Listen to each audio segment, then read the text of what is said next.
Cinema మొదలైంది. ఎన్నాళ్లుగానో ఎదురు చూస్తున్న క్రేజీ ప్రాజెక్ట్ సెట్స్ పైకి వెళ్ళిపోయింది. భారీ అంచనాలు పెట్టుకున్న ఈ బడా ప్రాజెక్ట్ షూటింగ్ మొదలైపోయింది. దొరక్క తప్పించుకున్న ఈ మోస్ట్ వెయిటింగ్ హీరో ఎట్టకేలకి మేకప్ వేసేశాడు. ఇంతకీ ఇంతటి ఎలివేషన్ దేని విషయంలో అంటారా? మీరే చూసేయండి.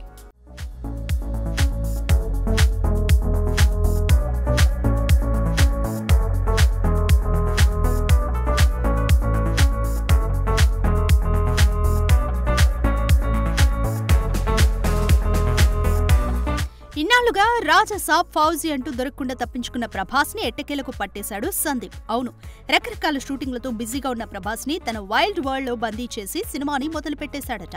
నిజానికి స్టార్ హీరోలు డేట్స్ అడ్జస్ట్ చేస్తూ ఒకేసారి 2-3 సినిమాలు సెట్స్ పైన పెట్టేస్తారు. కానీ జక్కన్నలాగే నాకు బల్క్ డేట్స్ కావాలని, నా కాంపౌండ్ లోకి వస్తే బయటి ప్రపంచంతో సంబంధం కట్ చేసుకోవాల్సిందే అంటూ పట్టుబట్టడంతో ర్యాపిడ్ ఫైర్ స్కెడ్యూల్ కోసం సరెండర్ అయిపోయాడట డార్లింగ్. వాస్తవానికి లుక్ అండ్ క్యారెక్టర్ మూడ్ విషయంలో చాలా పర్టికులర్ గా ఉంటాడు సందీప్ మంగా. ఇక కల్ట్ మాస్టర్ పీస్ రావాలంటే ఆ మాత్రం డెడికేషన్ అవసరమని, ఆ లుక్ మెయింటైన్ చేయడం ముఖ్యమని ప్రభాస్ కూడా ఫిక్స్ అయినట్టున్నాడు. అయితే ఇన్ని రోజులుగా అనుకుంటున్నట్టుగా కేవలం సీరియస్ పోలీస్ గానే కాకుండా ఖైదీగా కూడా ప్రభాస్ కనిపించబోతున్నాడని రీసెంట్ గా వచ్చిన డార్క్ ఆడియో టీజర్ తో క్లారిటీ ఇచ్చేశాడు సందీప్. ఇప్పుడు అదే ఇంటెన్సిటీతో షూటింగ్ స్టార్ట్ అయింది. మొత్తానికి ప్రభాస్ బల్క్ డేట్స్ ఇచ్చేసి సందీప్ వంగా జైల్లోకి ఎంట్రీ ఇచ్చేశాడన్నమాట. ఇక రాబోయే 2 నెలలు ప్రభాస్ పూర్తిగా వంగా కాంపౌండ్ లోనే ఉండబోతున్నాడట. ఈ స్కెడ్యూల్లో కొన్ని కీలకమైన యాక్షన్ సన్నివేశాలతో పాటు ఎమోషనల్ సీన్స్ ను కూడా చిత్రీకరించే ప్లాన్ లో ఉన్నారని టాక్. వంగా పని మొదలు పెట్టాడంటే అవుట్పుట్ ఏ రేంజ్ లో ఉంటుందో ఊహించుకోవచ్చు. ఏదేమైనా ప్రభాస్ కటౌట్ కు వంగా మార్క్ వైలెన్స్ తోడైతే బాక్సాఫీస్ బద్దలవ్వాల్సిందే. చూడాలి మరి ఇన్నేళ్ల వెయిటింగ్ కి సందీప్ ఎలాంటి కల్ట్ క్లాసిక్ అందిస్తాడో.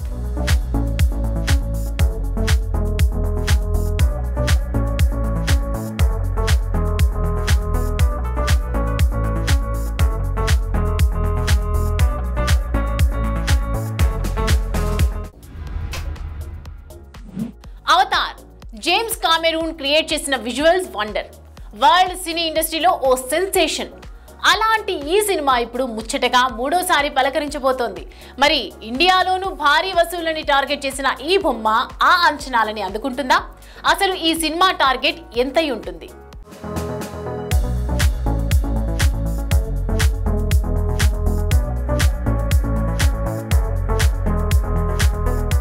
అవతార్ 2009లో విడుదలైన ఈ సినిమా ఎంతటి ఘన విజయాన్ని సాధించిందో ప్రత్యేకంగా చెప్పనక్కర్లేదు.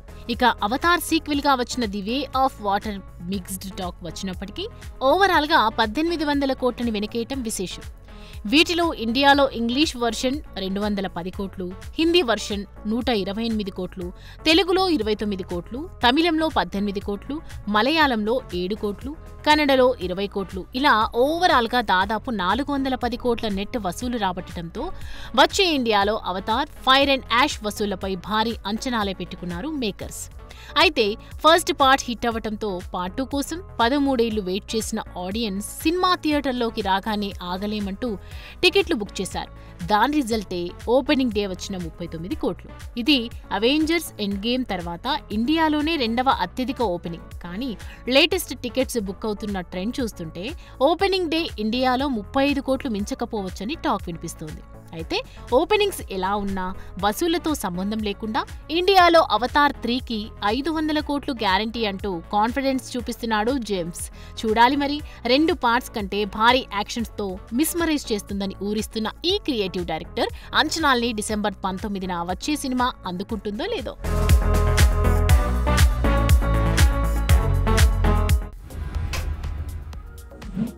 పర్లేదనిపిస్తే చాలనుకున్న ఈ సినిమాలు సాలిడ్ వసూళ్లని వెనకేయటంతో తెగ మురిసిపోయింది సినిమా ఇండస్ట్రీ. అవి కూడా ఏకంగా 100 కోట్ల వసూలు కావటం విశేషం. మరి అలా పెద్దగా అంచనాలు లేకుండా వచ్చిన 2025 బాక్స్ ఆఫీస్లో వెలుగులు నింపిన ఆ సినిమాలేంటో చూసేద్దామా?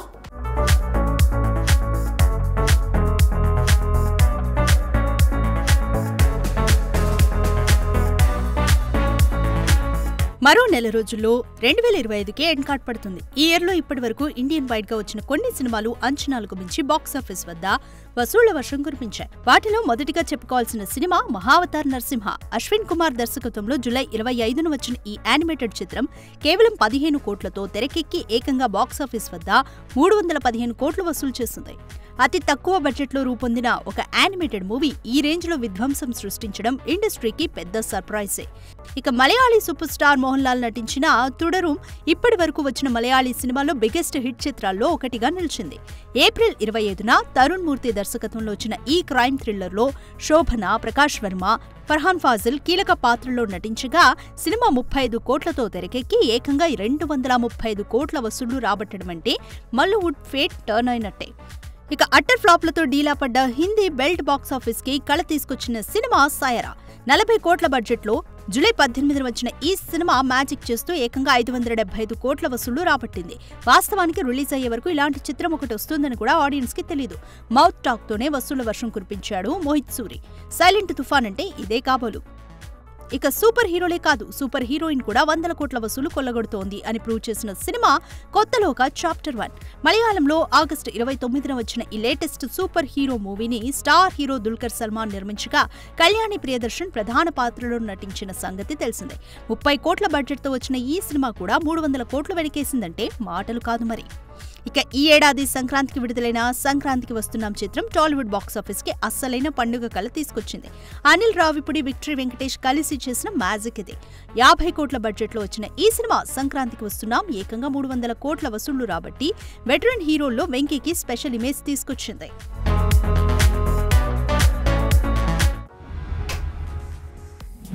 కమల్, రజనీల సినిమా నుండి రోజుకో అప్డేట్ వినిపిస్తుంది. డైరెక్టర్ ఫిక్స్ అయ్యాడని, హీరోయిన్ ఓకే అయిందని, మ్యూజిక్ డైరెక్టర్ ని కన్ఫర్మ్ చేశారని ఇలా ఇబ్బడి ముబ్బడిగా వస్తున్న వార్తలు సోషల్ మీడియాని షేక్ చేస్తున్నాయి. కానీ ఇది అసలు విషయం అంటూ కమల్ నోరు విప్పకపోవడంతో అసలు సంగతి ఎప్పుడు అనౌన్స్ చేస్తావు గురు అంటూ ఆశగా అడిగేస్తున్నారట తలైవా హార్ట్ ఫ్యాన్స్.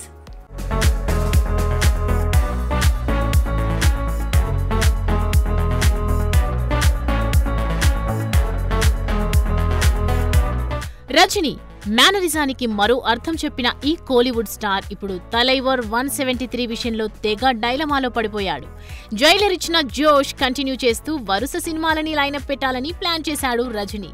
ఆ క్రమంలోనే కమల్ బ్యానర్లో 173వ సినిమాకు గ్రీన్ సిగ్నల్ ఇచ్చేశాడు. అయితే నేను సినిమా చేయనంటూ సుందర్ సి తప్పుకోవడంతో ఈ project parking fame Ram Kumar Balakrishnan చేతికి వచ్చినట్లు టాక్ వచ్చినా క్లారిటీ మాత్రం రాలేదు.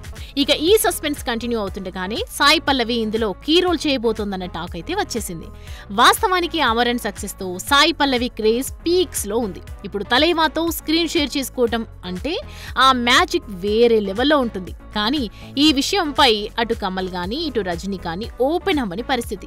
ఇక రజనీ స్వాగ్ ను ఎలివేట్ చేయాలంటే అనిరుదే కావాలంటూ ఫిక్స్ అయ్యారట కూడా. పేట, జైలర్ సినిమాల్లో అనిరుద్ ఇచ్చిన బ్యాక్గ్రౌండ్ స్కోర్ రజనీని ఏ రేంజ్ లో చూపించిందో మనకు తెలిసిందే. ఇప్పుడు మరోసారి ఈ డెడ్లీ కాంబో రిపీట్ అవుతుండటం తలైవా ఫ్యాన్స్ కి కిక్కిచ్చేదే. అయితే హడావిడిగా సుందర్ సితో అనౌన్స్ చేయడం, తీరా సుందర్ నేను చేయలేను అనటం వంటి వాటిని చూస్తే తొందరెందుకు అని అనౌన్స్ చేయట్లేదు కాబోలు. చూడాలి త్వరలో అయినా ఈ వెటరన్ స్టార్స్ ఒక క్లారిటీకి వస్తారేమో.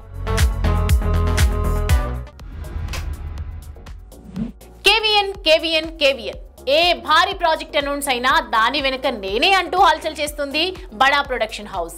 అలా టాలీవుడ్, కోలీవుడ్ అన్న తేడా లేకుండా బడా స్టార్స్ అందరినీ క్యాచ్ చేయడం విశేషం. దీంతో దీని జోరు చూస్తుంటే త్వరలోనే ఇండియన్ సినిమాకి కేవీఎన్ కేర్ ఆఫ్ అవుతుందా అంటూ ఆసక్తిగా డిస్కస్ చేస్తున్నారట social media warriors.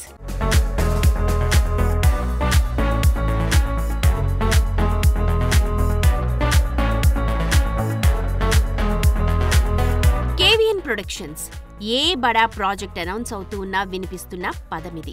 2020లో Konanki Venkat Narayana, నిషా వెంకట్ మొదలుపెట్టిన ఈ ప్రొడక్షన్ హౌస్ ఇప్పుడు భారీ సినిమాలకి కేర్ ఆఫ్ అయి కూర్చుంది. 7 ఏళ్ల క్రితం కేజీఎఫ్తో అనామకంగా ఎంట్రీ ఇచ్చి దేశాన్ని షేక్ చేస్తోన్న హోంబలే ఫిలిమ్స్ లానే శాండల్వుడ్ నుంచి వచ్చిన ఈ సంస్థ ఇప్పుడు స్టార్ కాస్ట్, భారీ బడ్జెట్ ప్రాజెక్టులంటూ టాక్ ఆఫ్ ద ఇండస్ట్రీ అయిపోయింది. ఒకవైపు కన్నడ సూపర్ స్టార్ యష్ నటిస్తోన్న టాక్సిక్, ధ్రువ్ సర్జాతో చేసిన కేడీ, తమిళ దళపతి విజయ్తో జననాయకన్ నిర్మిస్తోన్న ఈ ప్రొడక్షన్ హౌస్ వచ్చే 3 ఏళ్లలో నేషనల్ వైడ్ గా పాగా వేయాలని ప్లాన్ చేసిందన్నది టాక్. అలా ఇప్పటికే కాలీవుడ్ స్టార్స్ అజిత్, సూర్య, తెలుగులో ఎన్టీఆర్, బాలయ్య, రామ్ చరణ్ లాంటి టాప్ స్టార్స్ అందరితోనూ మూవీస్ ప్లాన్ చేయడం విశేషం. మరి ఎవరితో ఎప్పుడు ఎలా జతకడతారో చూడాలి.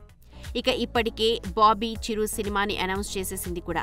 మరోవైపు అనిల్ రావిపూడిని పట్టేసిన కేవీఎన్ ఇటు లోకి పవన్ల సినిమా కోసం పవన్ కి సాలిడ్ రేట్ కోట్ చేసిందని త్వరలోనే ఈ అనౌన్స్ వినిపించవచ్చని సమాచారం.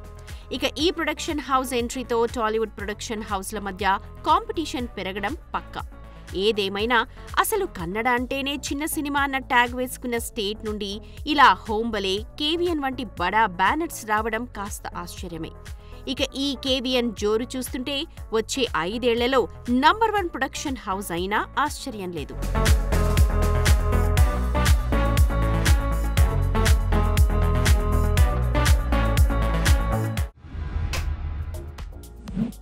మహావతార్ నరసింహ బాక్సాఫీస్ ని 300 కోట్ల వసూలతో చీల్చుచిండాడింది. అయితే ఈ సినిమా ఇప్పుడు ఈ అవార్డ్ కాదంటూ ఏకంగా ఆస్కార్ అవార్డుకే గురిపెట్టడం విశేషం.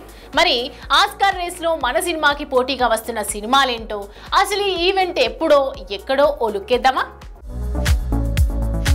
స్టార్ పవర్ ఉన్న సాలిడ్ సక్సెస్ కొట్టలేకపోతున్న ఈ రోజుల్లో యానిమేటెడ్ మూవీగా వచ్చి 300 కోట్లు వెనకేసింది మహావతార్ నరసింహ. అయితే ఇండియన్ బాక్స్ ఆఫీస్నే కాదు, ఇప్పుడు విదేశీ అవార్డ్స్ కూడా కొల్లగొడతానంటూ ఆస్కార్ బరిలో నిలుస్తుంది ఈ చిన్న సినిమా. ప్రెస్టీజియస్ 98th అకాడమీ అవార్డ్స్లో బెస్ట్ యానిమేటెడ్ విభాగంలో నామినేట్ అయి ఏకంగా Hollywood blockbusters Zootopia 2, K-pop demon హంటర్స్తో పోటీ పడుతుండడం విశేషం. హంగు ఆర్భాటం లేకుండా ఈ ఏడు జూలై 25న వచ్చిన ఈ సినిమా శ్రీ మహావిష్ణువు నరసింహ అవతారం ఆధారంగా కన్నడ దర్శకుడు అశ్విన్ కుమార్ తెరకెక్కించిన సంగతి తెలిసిందే. 1967లో వచ్చిన భక్త ప్రహ్లాద తర్వాత అవుట్ అండ్ అవుట్ నరసింహ అవతారంపై వచ్చిన సినిమా ఇదే కావడం గమనార్హం. ఇక సినిమా విడుదలైన 10 రోజుల్లోనే 100 కోట్లు, ఓవరాల్ గా 300 కోట్లకు పైగా రాబట్టిన భారతీయ యానిమేషన్ సినిమాగా రికార్డు సృష్టించింది కూడా. మరి ఆల్ వైడ్ గా డిస్నీ వారి Zootopia 2, K-pop demon hunters, Japan కు చెందిన demon slayer, Kimetsu no Yaiba, infinity castle, స్కార్లైన్ వంటి టాప్ 35 యానిమేటెడ్ ఫిలిమ్స్ తో పోటీ పడుతున్న ఈ నరసింహుడు అవార్డ్స్ లో కూడా మహావతారాన్ని చూపిస్తాడో లేదో చూడాలి. ఇక ఈ ఆస్కార్ ఈవెంట్ లాస్ ఏంజల్స్ లో మార్చి 15న జరగనున్న సంగతి తెలిసిందే.